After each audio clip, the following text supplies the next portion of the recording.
आज जो घटनाटी मु आपण मानक शुणाइबाकू जाउछि ताहा हुए तो आपण माने विश्वास करिवेनी, किंतु यह एक सत घटना उपरे आधारित जहाँकि एही वर्ष घटिथिला आम मानक सहित।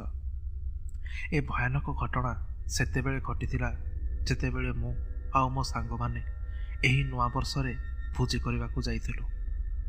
आम सहर ठारू बहुत दूर रे थिबा ब्राह्मणी नदी कूल को लागिथिबा गोटे जंगल को।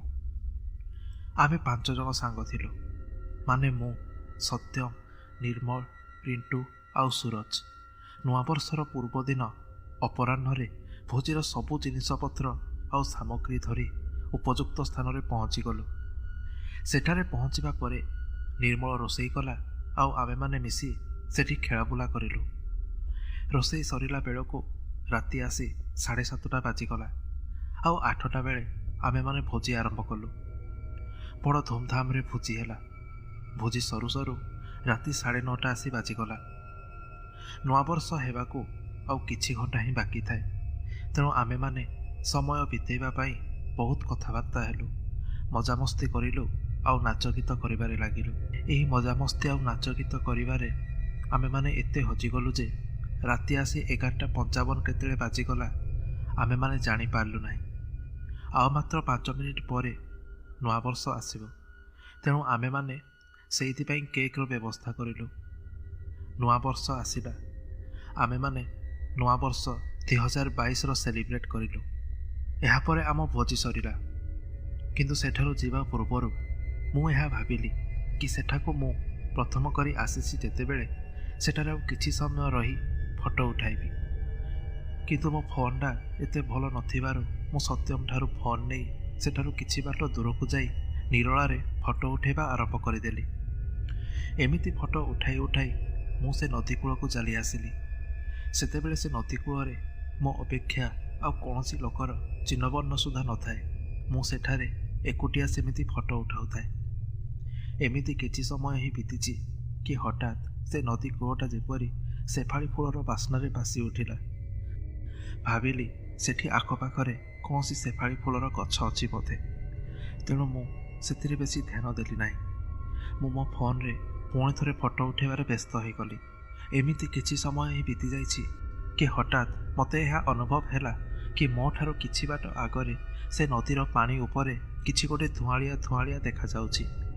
मु भाविली से अंधार नदी कूलरे ताहा हुए तो मो मनर कौनसी भ्रम होइथिबो, तेणु मु सेथि प्रति बेसी ध्यान देली नाही। किंतु पर मुहूर्तरे मते एमिति लागिला कि सेठारे किछि तो गड़बड़ अछि, तेणु मु से जिनिसको ठीक रे देखिबाकू चेष्टा करिली। किंतु ठीक रे देखिबा परे मु जहा देखि पारिली ताहा मु केबे भी कल्पना करि नथिली। मु देखिली से नदीर मझिरे गभीर पानी उपरे मनीष आकृतिर गोटे धुआलिया छाई पवन रे उड़ुछि। एहा देखिबा मात्रके जेमिति मो पाद तळु माटी खसीगला। मु भୟରେ थरी उठिली, तेणु मु सेठारे आउ टिके भी विलंब न करी तुरंत सेठारु धाइबारे लागिली। एमिति किछि बाट ही मु सेठारु दौड़ीछि कि हठात गोटे पत्थर रे मो पाद झुंटी हेबारु मु सेठी खसी पड़िली आउ बेहोश होई गली। एहा परे कोन जे मो सहित घटिछि से कथा मु किछि भी जानि नाही। मु आखि जेतेबेले खोले तो देखे कि मो आखपाखरे मो सांग माने थिले। सेतेबेलकू सकाळ मध्य टिके टिके हेई आसिलानी। निर्मल कहिला कि रे तू नदी कूलकू फोटो उठाइबाकू जाई सेठारे बेहोश केमिति हेई गलु? राति सारा आमे माने तोते खोजी खोजी पूरापूरी बेहाल होई सारलुनी। तार एही प्रश्नर उत्तर देई मु गला काली रातिर सबु कथा ताकू जणाइदेली।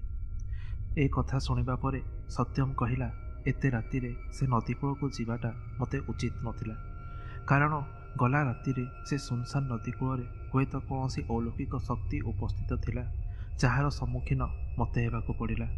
मो भाग्य भल थिला कि से अलौकिक शक्तिटा मोर कौनसी क्षति करला नाही। एहा परे आमे सांग माने भोजी जिनिसपत्र धरी आम घर को फेरिलु, किंतु मु आज पर्यंत जानि नाही कि से मनीष आकृतिर से धुआलिया छाईटा वास्तव में कौन थिला। ताहा कौन गोटे आत्मा थिला ना मो मनर एक भ्रम थिला, से कथा मु आज पर्यंत भाबुछि। तेबे ए सत घटनाटी शुणिबा परे आपण माने निश्चय कमेंट माध्यम मते एक कथा जणाइबे। रहुछि, धन्यवाद।